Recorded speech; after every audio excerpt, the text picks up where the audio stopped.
Pues estamos hablando precisamente de la Gran Comisión. Hoy es la segunda parte de este mensaje, ser y hacer discípulos. Esta es la Gran Comisión y es la misión central de la iglesia.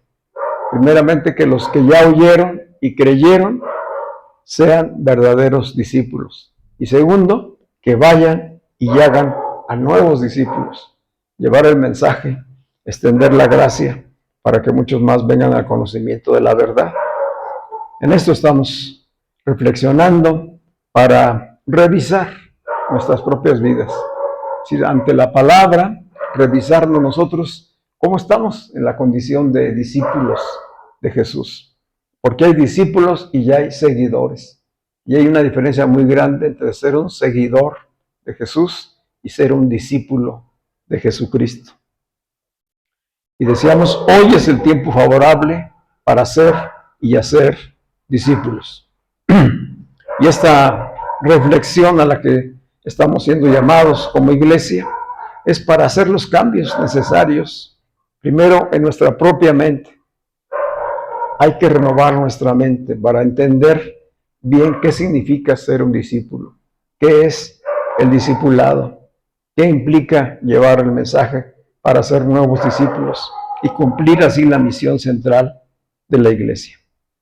Conscientes de que no se puede enseñar a otros lo que uno mismo no está viviendo. No podemos llevarle algo o transmitir algo que nosotros no estamos experimentando, que no estamos viviendo. De ahí la importancia de esta reflexión.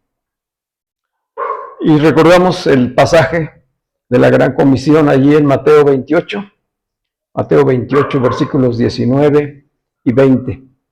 Y dice, vayan y hagan discípulos de todas las naciones. ¿De dónde? De todas las naciones. No importa el color, la raza, el idioma, las características físicas. Vayan a todas las naciones, bautizándolos en el nombre del Padre, del Hijo y del Espíritu Santo, y enseñándoles a obedecer todo lo que les he mandado. Esta parte del mensaje aquí en la Gran Comisión es clave. ¿Qué tiene que hacer un discípulo? Ir y enseñar a otros a obedecer. ¿A obedecer qué? Lo que ya nosotros estamos obedeciendo, lo que ya se nos había sido mandado. Y yo estaré con ustedes todos los días hasta el fin del mundo. Así que, ¿qué significa ser discípulo? Ser discípulo es estar comprometido con Cristo y con una comunidad de creyentes. O sea, no podemos decir que amamos a Dios, a quien no vemos, y menospreciamos o no amamos o diferenciamos a las personas. Es decir, si amamos a Dios, entonces también extendemos en la realidad, en la práctica, ese amor con personas. Es decir, el discipulado habla de relaciones. Relaciones con Dios y relación con nuestros semejantes. Y esto implica compromiso con una comunidad, una iglesia local de creyentes para crecer juntamente en el conocimiento y la expresión de la vida en Cristo. Es un proceso que hay que vivir, de transformación desde el ser interior y expresarlo en todas las áreas de la vida. Si el Espíritu viene a nuestras vidas, comienza a obrar, pero es necesario permanecer en ese Espíritu, poder ser edificados, ser instruidos y poderlo también transmitir, expresar a otros. ¿Y cómo se expresa? Pues se expresa en la familia, en el trabajo, en la escuela, en la sociedad e incluso en el cuidado del medio ambiente. Es decir, el discipulado del que nos habla la Escritura es un proceso integral. Es un proceso relacional que no es algo individual. Tiene que ver con una comunidad, tiene que ver con un grupo de personas, con una iglesia local, con un cuerpo y se va a expresar en todas las áreas de nuestra vida. Es decir, el discipulado no es solamente para el día que estamos reunidos en la congregación.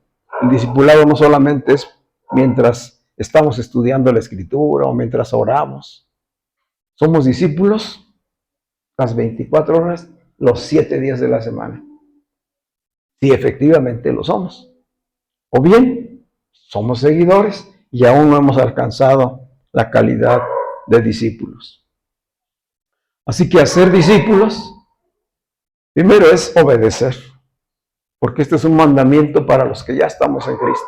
Vayan y hagan discípulos. Entonces, hacer discípulos implica obedecer el mandamiento de ir a otros para mostrarles la luz del Evangelio y enseñarles a conocer y a obedecer la voluntad de Dios. Hay un acompañamiento en ese proceso de crecimiento y de transformación. Así pues que todo esto implica una vida relacional y una enseñanza práctica de la cultura del reino. Es decir, el enfoque principal del discipulado es el reino de Dios, la cultura del reino. Hemos sido sacados del mundo, apartados, elegidos por Dios, y no participamos ya de la cultura del mundo. Estamos en ella, pero no participamos de ella, porque pertenecemos a una nueva cultura, a un nuevo reino. El reino ha de ser una realidad. El reino de Dios es una realidad en los discípulos.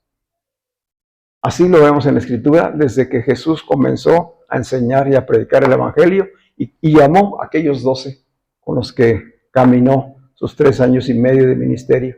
Y no fueron los únicos. Sabemos por la Escritura que hubo más discípulos. Recuerdan que en otra ocasión, después de haber enviado a los 12, después envió a 70. ¿Sí recuerdan? Sí. Entonces, quiere decir que los discípulos habían llegado a ser una mayor cantidad. Y al final vemos que después de que Jesús resucitó, el día que se derrama el Espíritu Santo, hay 120 personas reunidos donde se derrama el Espíritu. Es decir, que el crecimiento de discípulos fue progresivo. Pero esos eran los discípulos. ¿Cuánta gente le seguía? Multitudes. Multitudes le seguían. En el primer milagro de la multiplicación de los panes y los peces, dice que solamente hombres eran 5,000. ¿Cuántas personas más habrían que entre mujeres, niños, etcétera, verdad? Es decir, que a Jesús lo seguían multitudes. Y de entre las multitudes, solamente algunos llegaron a ser sus discípulos. Y de esto vamos a ir profundizando y conociendo cuál es la diferencia. Así que, según vemos aquí en el texto de Mateo 28, obedecer y cumplir con la gran comisión comienza por predicar las buenas noticias del reino. Dice, vayan y hagan discípulos. ¿Pero dónde empieza? ¿Cuándo vamos? Pues en transmitir el mensaje. Lo que estamos entendiendo es que transmitir el mensaje sí es con palabras, pero también es con testimonio. Dice en la Escritura que la gente cuando veía a los discípulos sabían que habían estado con Jesús. Al oírlos hablar, al ver cómo se comportaban, cómo compartían, sabían que habían estado con Él. ¿Cómo nos tienen que ver a nosotros? ¿Cómo vamos a transmitir? Igual, se debe notar que estamos en el reino, que participamos del reino y que Cristo está en nosotros. Hablando del inicio de predicar el Evangelio, pues sabemos que eso se llama evangelismo, ¿verdad? Es decir, el evangelismo y el discipulado son dos partes de una misma unidad. Cuando dice vayan y hagan discípulos, enseñándoles, ya está implicando que primero hay que evangelizar y segundo hay que discipular. Que no solamente es ir y regar la semilla, que esa es una manera de compartir el Evangelio. Se trata de ir a sembrar la semilla, pero también asegurarse de que esa semilla exactamente nazca, crezca, se desarrolle y dé fruto. Eso requiere todo un acompañamiento, como el agricultor. O sea, el agricultor no va y riega la semilla y regresa hasta que está el maíz listo o la mazorca lista, ¿verdad? No.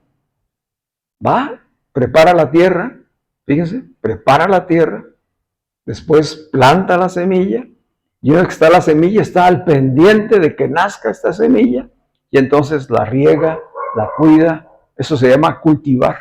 La cultiva hasta que la planta desarrolla y llega a la madurez para producir el fruto.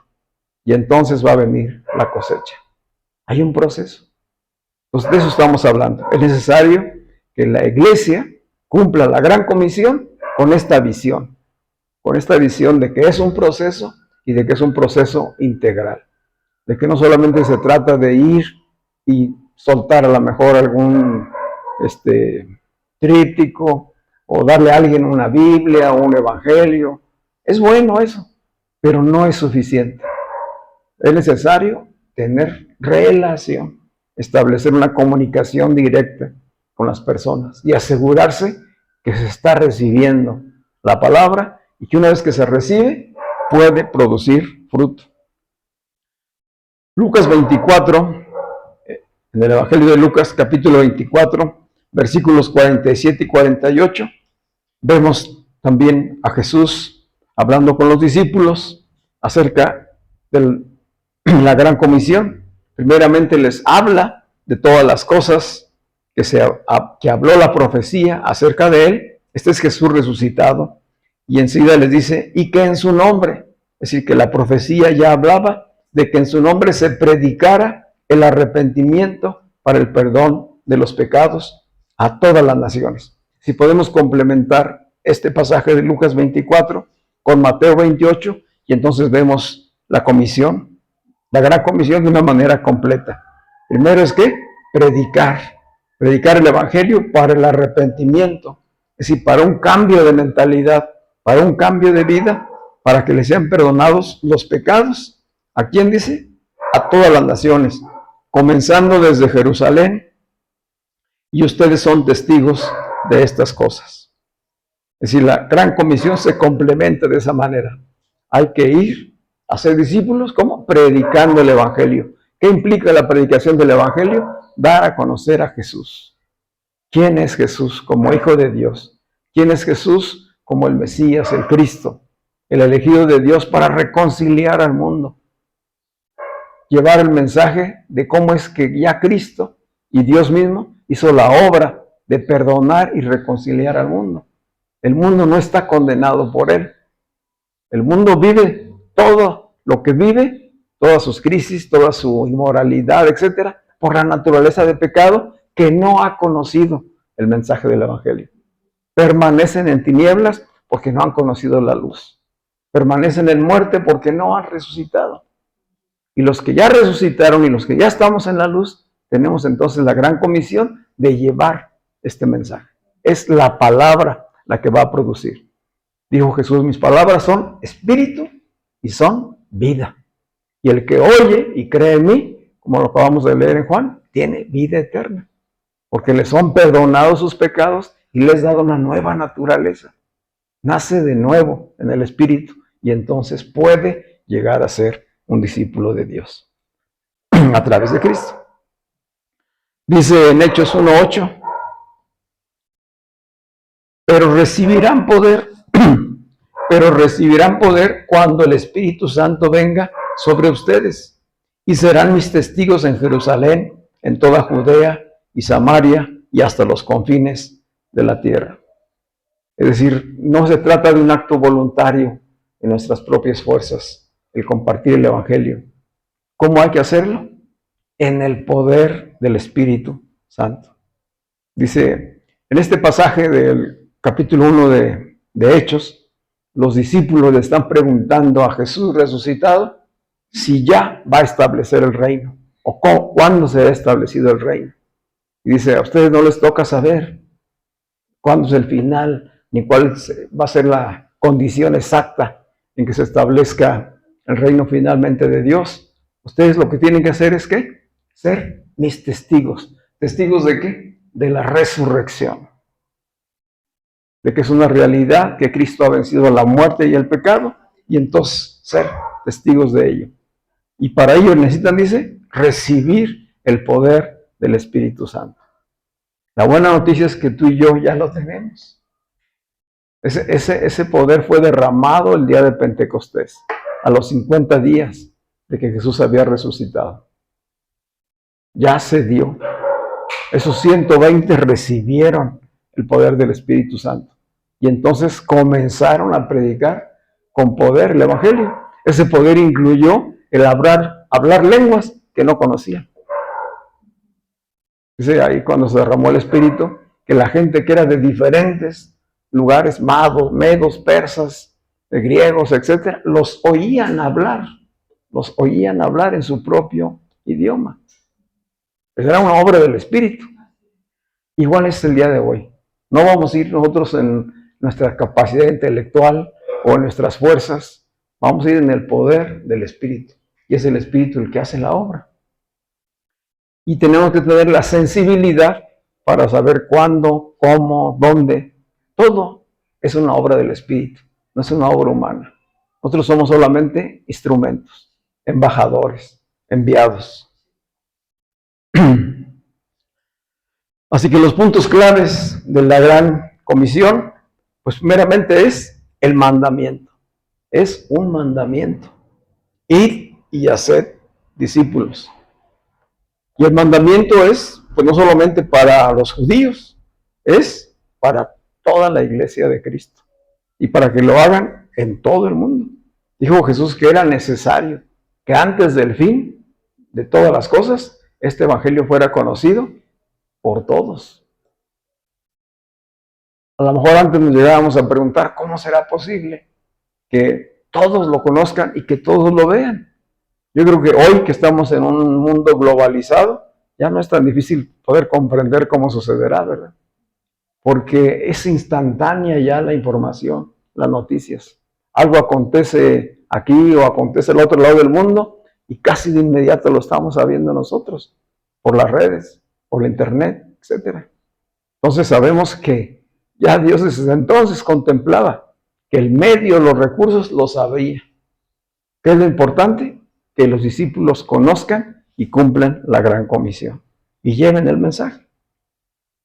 Darles a conocer el Evangelio de Jesucristo, y los que reciban y crean la palabra, les sean perdonados los pecados y reciban la vida eterna. Esta parte es importante porque ha habido confusión en la iglesia pensando que yendo a hablarle a alguna persona de Cristo y llevándolo a que haga una oración donde reciba a Cristo, entonces le son perdonados los pecados y es salvo. Pero si nosotros observamos bien la Escritura, dice es al que oiga y crea. Y una vez que oye y cree, confiese a Jesús como el Hijo de Dios y lo crea en su corazón. Y no está en sus manos, esto es lo importante, no está en las manos de la persona ni en el que lleve el mensaje el que aquella persona se convierta o nazca de nuevo. No es porque repita la oración, es porque la palabra oída por el Espíritu produjo en él la fe. Y entonces la persona creyó.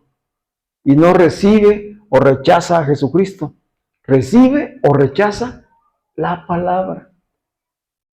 ¿Sí? Es la palabra.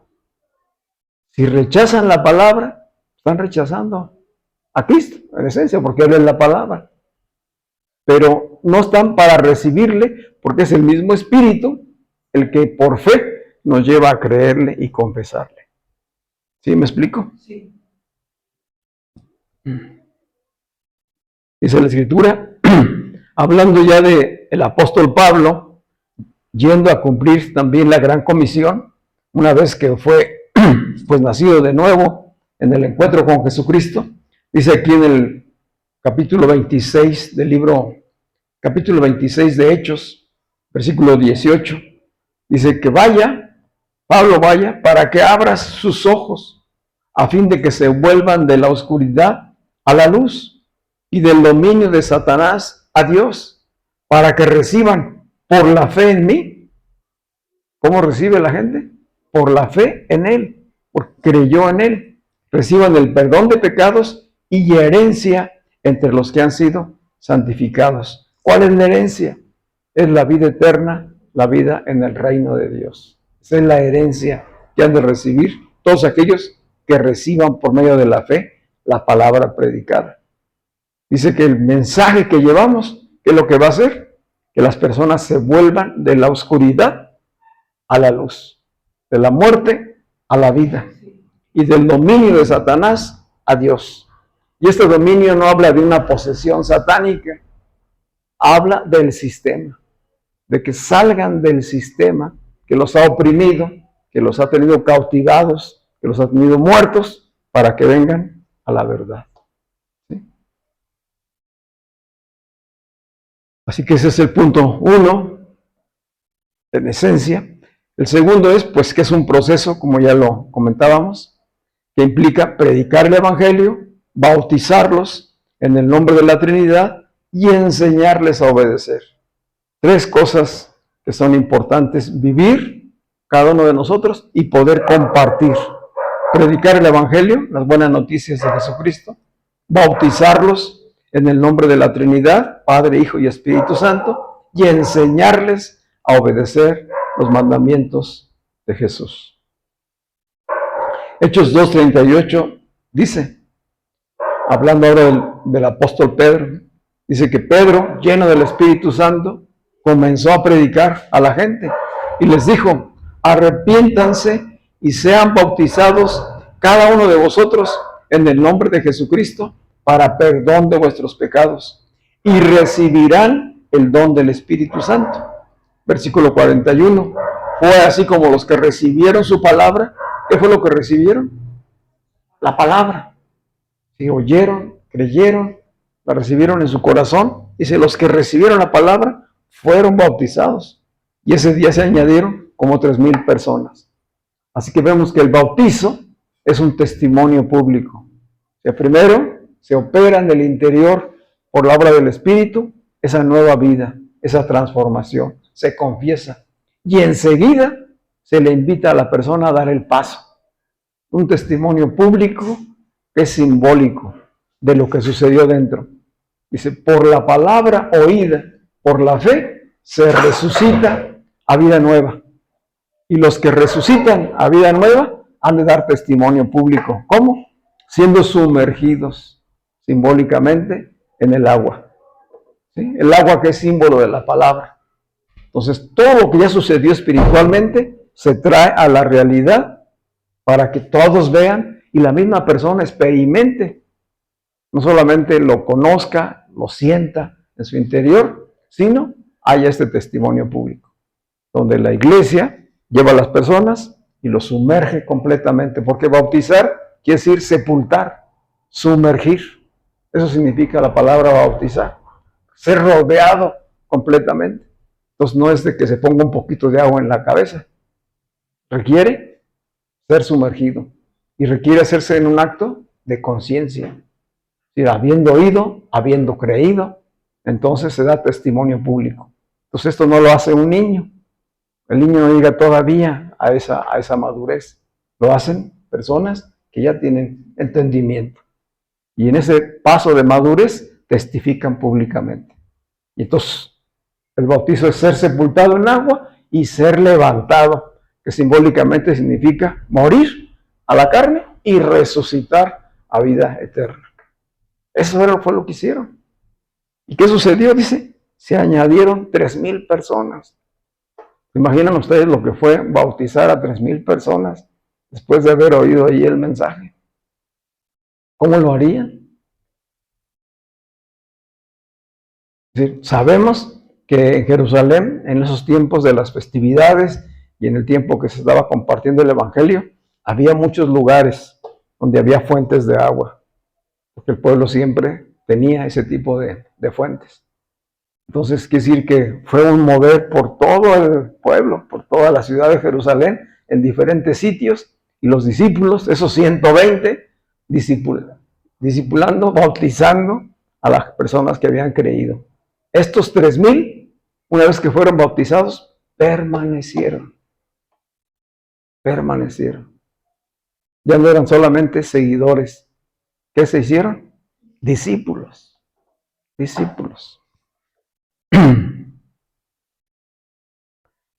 ¿Cuál fue la promesa de Jesús para aquel tiempo y para hoy? Estar con nosotros. Dice, yo estoy con ustedes todos los días hasta el fin del mundo. Es la seguridad de su presencia. ¿Dónde está hoy su presencia? En nosotros. Dice, es una promesa cumplida. De manera que si tenemos el poder del Espíritu, tenemos su presencia en nosotros y ya hay el poder para cumplir el mandamiento. ¿Qué necesitamos solamente? Tener el entendimiento, ser sensibles a la voz del Espíritu y entonces cumplir con la gran comisión.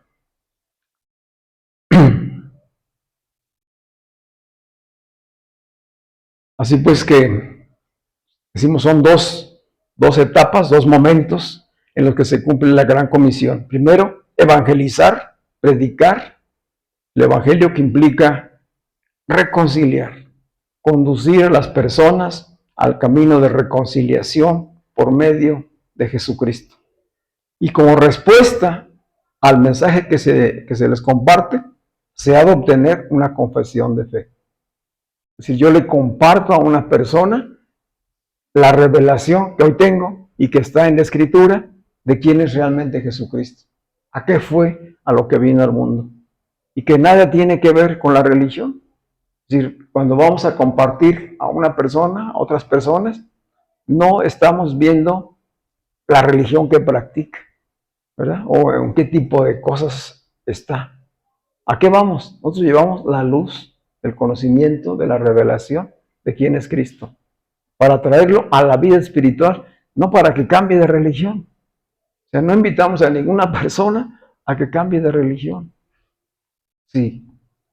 Si ella lo quiere, pues puede seguir practicando su religión, pero sabemos que la consecuencia de la obra del Espíritu Santo en nosotros nos va a sacar de la religión, nos va a mostrar la luz realmente y nos va a llevar a la vida espiritual.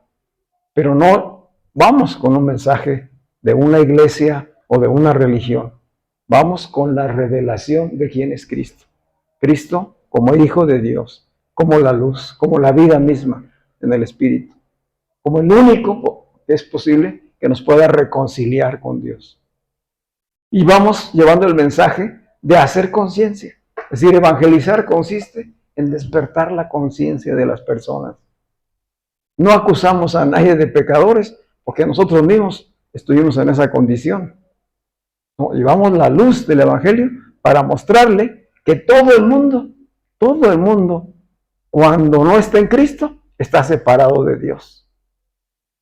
No tiene relación con Dios. No importa la religión que tenga. No tiene relación con Dios. No participa de la comunión con los santos. No está reconciliado con Dios. En realidad, está muerto espiritualmente. Pues el mensaje que llevamos y que portamos, porque es una vida que va en nosotros, es para darles vida. Que vengan de la luz, de las tinieblas a la luz. Que vengan de la ignorancia al conocimiento de la verdad. Y que entonces experimenten la vida en el Espíritu. Esa es la parte de compartir las buenas nuevas. ¿Qué esperamos que suceda ahí? Que una vez que compartimos el mensaje, la persona esté dispuesta a confesar a Jesucristo. A decir, creo que la obra de Jesús es suficiente para perdonar mis pecados y reconciliarme con el Padre. Y que es en el poder de esa fe que yo puedo nacer de nuevo. Y entonces darle gracias a Dios por haber sido perdonado y reconciliado. El discipulado comienza allí. El discipulado comienza cuando la persona creyó, confesó, recibió el mensaje y está dispuesta a crecer en el conocimiento. Y entonces el discipulado requiere acompañamiento para vivir esa fe. Y claro que va a involucrar enseñanza, obediencia y una transformación diaria, cada día. Hemos tenido una idea religiosa del discipulado, pensando en que el discipulado es solamente sesiones en el lugar de reunión los domingos, tener una clase bíblica, ser enseñado en los puntos básicos, en los fundamentos de la vida cristiana, congregarse, orar, leer la Escritura y pensamos que con eso se cumple el discipulado. Y no es así. El discipulado es un proceso integral de transformación que requiere acompañamiento e ir siendo progresivo. ¿Cuántos años duró Jesús con los que llamó, con los que eligió, para que fueran realmente transformados? 3 años y medio estuvieron los que permanecieron junto a él. 24 horas los 7 días de la semana. Dejaron sus familias, dejaron sus casas, dejaron sus trabajos, todo, por seguirle. Y vemos en la Escritura cuántos tropiezos tuvieron. Resalta sobre todo los tropiezos que tuvo Pedro, ¿verdad?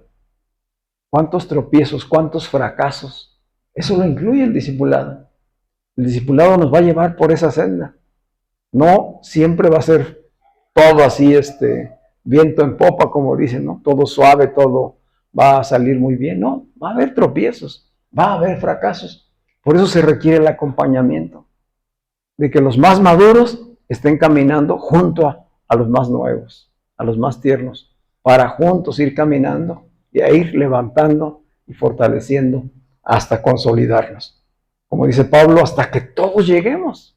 Se trata de que lleguemos todos, no que lleguen algunos. Es un malentendido pensar que unos son más santos que otros, que unos están más cerca de Dios que otros, hablando de los creyentes.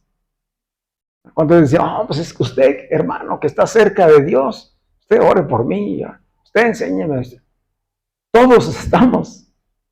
El que ya recibió el Espíritu de Dios, somos todos iguales. Somos hijos e hijas de Dios. Todos santificados por la palabra. Todos separados del mundo.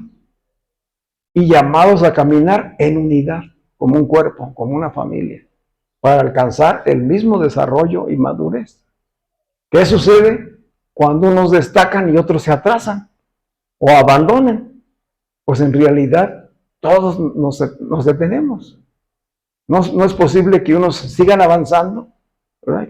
Creciendo espiritualmente, y otros se queden rezagados. No, los más avanzados, los más entendidos, han de estar procurando que también los que menos vengan, no se queden. ¿Sí me doy a entender?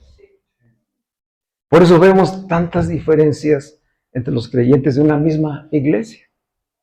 Aquí se ve. Tanto se ve en los que son iglesias pequeñas como en las grandes congregaciones. Se nota más la ausencia, pues donde son menos congregantes. Donde entre más cantidad de congregantes, menos se sabe quién no asistió. Pero por lo menos, el 30-40% de las personas no asiste a la misma reunión. Es decir, nunca están las mismas personas reunidas. Y entre más grande es la congregación, menos la congregación sabe quién no vino, ni por qué no vino, ni está al pendiente de los que no vinieron. Entonces, la obra se detiene para todos, porque no estamos caminando como un solo cuerpo. Y muchos entonces se quedan solamente siendo seguidores. Así que el objetivo de la evangelización, de llevar el mensaje, es ¿qué? Despertar la conciencia de las personas para guiarlos de la oscuridad a la luz, de la incredulidad a la fe, de la muerte a la vida. Voy a mostrar un pasaje, lo vamos a tener como ejemplo, en Juan capítulo 4, versículo 10. Es un pasaje conocido. Jesús yendo a encontrarse con la mujer samaritana. Sí, lo recordamos casi todos, ¿verdad? En el versículo 10 le dice Jesús, ya está teniendo un diálogo con esta mujer samaritana que vino a sacar agua del pozo, y ahí en el pozo Jesús la estaba esperando. Jesús pasó a Samaria por esa mujer, que nos habla de cómo Jesús va. ¿Qué es lo que tiene que hacer en la iglesia? Ir, vayan y hagan. Jesús dijo, me es necesario pasar por Samaria. Y cuando vemos el capítulo completo, vemos que le era necesario por ir al encuentro con una mujer samaritana, ni siquiera una mujer judía, era una mujer samaritana. Y comienza a dialogar con ella. Y en el versículo 10 le dice, Jesús le respondió, primero le pidió agua. Y esta mujer dice, pues ¿cómo? Tú siendo judío me pides agua a mí, si siquiera nos llevamos bien, judíos y samaritanos. Dijo Jesús, si conocieras, y estas son palabras para nosotros, si conocieras el don de Dios, ¿cuál es el regalo más grande de Dios? Cristo. ¿Ah? Pues dice, si conocieras el don de Dios, si conocieras al que ha enviado, el Padre, que está delante de ti, dice, si conocieras el don de Dios, ¿y quién es el que te dice, dame de beber? Tú le pedirías a Él, y Él te daría agua viva, ¿verdad? Que es el Espíritu, es el símbolo del Espíritu, la vida increada. Dice en los versículos 21 al 26, Jesús le dijo, créeme mujer, es decir, avanzando aquí en el diálogo, la mujer le dice a Jesús que ella sabía que los judíos querían adorar allá en Jerusalén y que los samaritanos adoraban en Jericín. Dice, no, la adoración, la vida en el Espíritu, no se trata de lugares, no es ni en aquel monte, ni en este monte, no es ni en este lugar, ni en este templo. ¿Dónde es? Dice, Jesús le dijo, créeme mujer, que viene la hora cuando ni en este monte ni en Jerusalén adorarán ustedes al Padre. Ustedes adoran lo que no saben. ¿Cuántos estarían ahorita hoy en eso? Hay multitudes adorando lo que no saben. Nosotros adoramos lo que sabemos. Nosotros adoramos lo que sabemos. Porque la salvación viene de los judíos. Versículo 23. Pero viene la hora y ya llegó. ¿Se fijan cómo es el manejo del tiempo de Jesús? Otra vez. Y viene la hora, y ya llegó, cuando los verdaderos adoradores adorarán al Padre en espíritu y en verdad. Porque también el Padre busca que lo adoren tales adoradores. Esta es la esencia. No le estamos llamando a nadie a que se convierta de religión, a que deje su religión. ¿A qué llamamos? A que se transforme en un verdadero adorador. Y para eso, dice el versículo 24, ¿Dios es qué? Dios es espíritu, no es religión, no es una persona. Dios es espíritu, Él es el Padre de los espíritus. Y es necesario que los que lo adoren en espíritu y en verdad. Si no está la verdad, que es Cristo, revelada en nuestras vidas, entonces no tenemos el Espíritu, no podemos ser adoradores, estamos lejos de Dios. Pero si Cristo está en nosotros, entonces somos verdaderos adoradores. ¿Dónde? ¿En la iglesia? ¿En un tiempo de cantos? No, en donde quiera que estemos, las 24 horas, los 7 días de la semana. Allí somos un adorador, porque ser adorador no es una cuestión de cantos, es un estilo de vida. Es un estilo de vida que expresa a Cristo en todo lo que hace, en cómo habla, cómo piensa, cómo se conduce. Todo lo que hace tiene que ver con el Cristo que nos habita. Dios es espíritu y es necesario que los que lo adoren en espíritu y en verdad. Le dijo la mujer, yo sé que el Mesías, llamado el Cristo, ha de venir. O sea, ya entró en el terreno de la profecía. Después de todo el diálogo, la mujer dice, pues con todo lo que tú me estás diciendo, yo sé que el Mesías ha de venir. Llamado, ¿cómo le llamaban al Mesías? El Cristo. Ha de venir. Y cuando Él venga, nos explicará todas las cosas. Dice el 26, Jesús le dijo, yo soy el que habla contigo. ¿Qué impacto para aquella mujer? Después de todo el diálogo, yo soy el que habla contigo. Y esto nos muestra cómo es la evangelización. ¿En qué consiste la evangelización? En que llegue la luz de la revelación a la persona. Ahí Jesús directamente lo hizo, personalmente lo hizo. Y se reveló a esta mujer. Ella fue privilegiada en ese sentido. Recuerdan que en el mismo diálogo, en un momento le dice, ve por tu marido. ¿verdad? Y le dice ella, pues es que no tengo marido. Dice, has dicho la verdad, no tienes marido, pero 5 maridos has tenido y con el que hoy vives no es tu marido. Y ella queda sorprendida. Después de esas palabras de Jesús, dice que ella se fue y se convirtió en ese enviado. Ella fue y les dijo a todos los del pueblo, vengan y vean. ¿Qué nos está diciendo la gran comisión? Vayan y hablen. Y esta mujer fue y hizo exactamente eso. Vengan y vean, porque es posible que aquí esté ya el Mesías. Me ha dicho cosas que nadie le pudo haber platicado. Él es un judío que está de paso. ¿Y qué hizo la gente? La gente vino a Jesús. Es decir, ella no les dio todo el mensaje del Evangelio. ¿Qué hizo? Va a invitarlos a venir a Jesús, a que tuvieran un encuentro con Cristo. ¿Qué es lo que buscamos con la evangelización? Que las personas tengan un encuentro con Cristo. Que no soy yo, no es mi persona, no es mi iglesia local, no es una religión.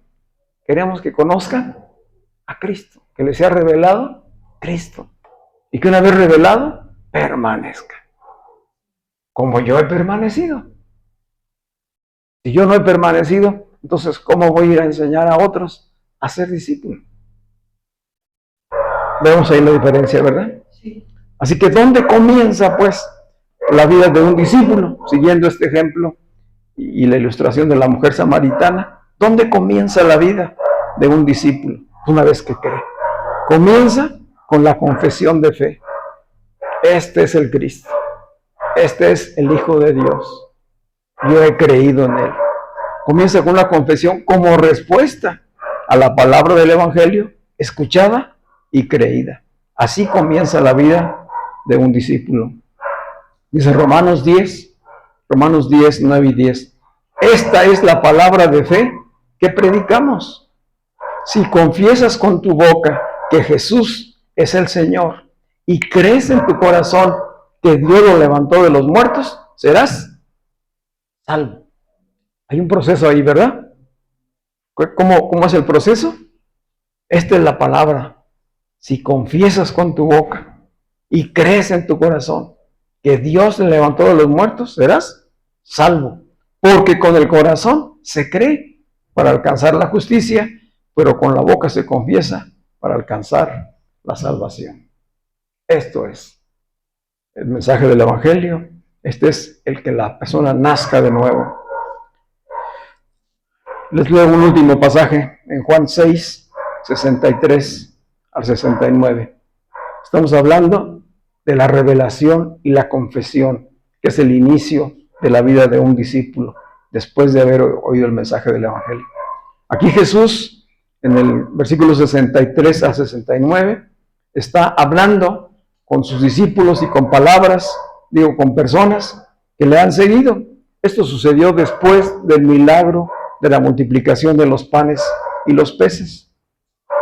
Dice Jesús en el versículo 63, el Espíritu es el que da vida, la carne para nada aprovecha. Las palabras que yo les he hablado son espíritu y son vida. Pero hay algunos de ustedes que no creen. Esta es la barrera. Hay algunos que no creen.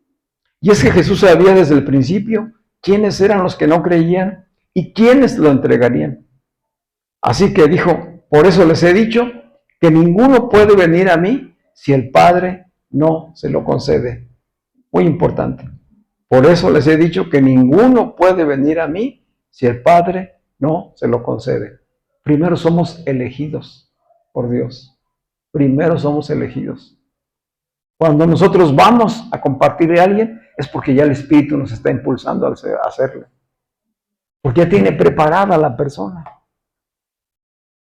Entonces, toda la obra es de Dios, no es de nosotros.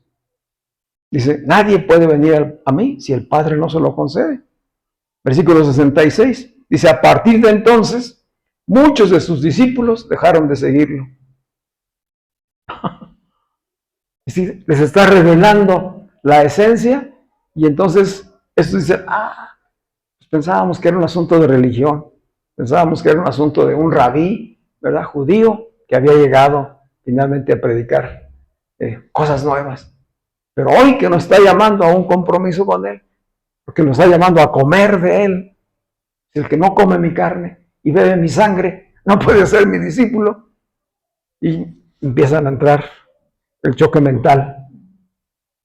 Dice, entonces muchos de sus discípulos dejaron de seguirlo y ya no andaban con Él.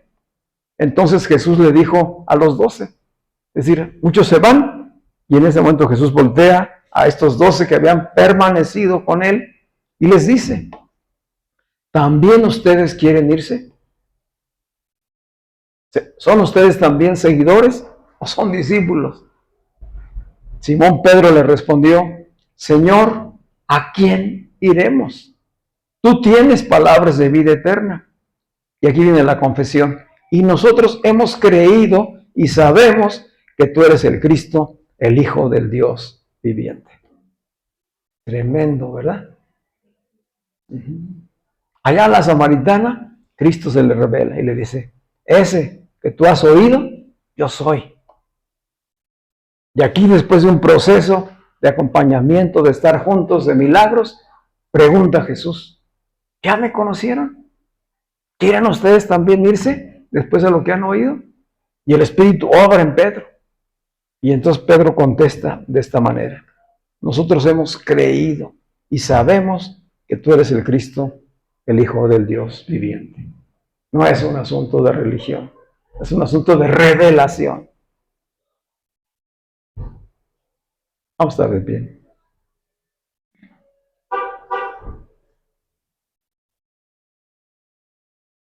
La pregunta para nosotros es si tenemos esa revelación. La palabra está revelada en la Escritura, ha sido bendecida para nuestra edificación, para nuestro conocimiento, para que crezcamos en la revelación de Cristo. Pero muchos han permanecido solamente como seguidores. ¿Qué hace un seguidor? Pues un seguidor espera siempre beneficios, obtener algo. No precisamente que le sean abiertos los ojos del entendimiento, sino siempre está esperando recibir con la expectación de un milagro, de un beneficio en su economía, en su salud, en su familia, en su trabajo. Si el enfoque del seguidor está centrado en el beneficio. Les dijo Jesús, aquí en este mismo pasaje a la gente, ustedes me siguen porque se alimentaron y se saciaron. Son los seguidores. Multipliqué el pan y ustedes comieron suficiente pan y pez. Y ahora me buscan porque quieren seguir en ese mismo tenor de beneficios. Dice, en realidad ustedes deben trabajar no por la comida que perece, sino por la que a vida eterna permanece. Y esa es la que el Hijo de Dios le ha de dar a cada quien. Hoy nosotros estamos siendo alimentados por sus palabras que son espíritu y son vida. El pan de vida ya está en nosotros. Así que un discípulo debe poder tener la certeza, como esta que tuvo Pedro, de que el mismo Espíritu nos da testimonio de que somos hijos e hijas de Dios. Y que podemos decir, Señor, ¿a quién iremos? Solo tú tienes palabras de vida eterna. Tú eres el Cristo, el Hijo del Dios viviente. El discípulo vive una convicción y una comunión profunda con el Espíritu de Dios. Esto es lo que nos transforma, es que nos lleva a un proceso de madurez. Padre, te damos gracias por tu palabra, Señor. Y porque hoy tú estás afirmándonos a tus hijos e hijas en la condición y posición de discípulos tuyos, Señor. Hombres y mujeres que han de permanecer unidos a la vid verdadera, establecidos para poder crecer y dar frutos, Señor. Que así lo estableciste tú. Que nada podemos hacer si estamos separados de ti, Señor. Que anhelamos que nuestra iglesia local crezca, que el reino de Dios sea extendido, que la iglesia universal crezca y se multiplique tal como tú lo has establecido, Señor. Pero hoy anhelamos que la obra de tu Espíritu sea prosperada en cada uno de nosotros, Señor. No estamos interesados solamente en los números de personas a añadir. Estamos interesados en nuestra transformación y en el poder del Espíritu para llevar la luz a otros, Señor. Y que tu reino se siga extendiendo, multiplicando, Señor. Porque hoy tu reino habita en cada uno de nosotros. Tú eres nuestro Rey y nuestro Señor. Y habitas en nosotros y nosotros permanecemos. Tu palabra dice que todo aquel que permanece en ti tiene a Dios con él. Y nosotros hemos permanecido, Señor. Estamos perseverando, no en una religión, no solamente en una doctrina. Estamos perseverando en la vida, en el Espíritu, Señor. Creciendo en entendimiento y viviendo en una conciencia plena las 24 horas, los 7 días de la semana, Señor. Que tú no estás solamente mientras estamos aquí reunidos, sino que tú estás en nosotros y con nosotros y vas a todo lugar, Señor. Y estás con nosotros mientras trabajamos, mientras hablamos, mientras comemos, compartimos, mientras nos relacionamos, mientras dormimos. En todo tiempo tú estás en nosotros y con nosotros, Señor. Ayúdanos a que tu Espíritu en nosotros nos haga vivir en esta conciencia de hijos e hijos tuyos y de discípulos que están siendo preparados para poder llevar el mensaje de vida a todos los que aún no te conocen, Señor. Gracias te damos por tu palabra, gracias te damos por esta iglesia local, Señor, por esta familia en la fe, Señor. Que sea un vínculo, que el vínculo del amor siga uniéndonos, creciendo y podamos caminar unánimes juntos en la fe, en el Espíritu, Señor, en la misma palabra revelada. Todo esto lo oramos en el nombre de Cristo Jesús. Amén y amén. Le damos un aplauso al Señor.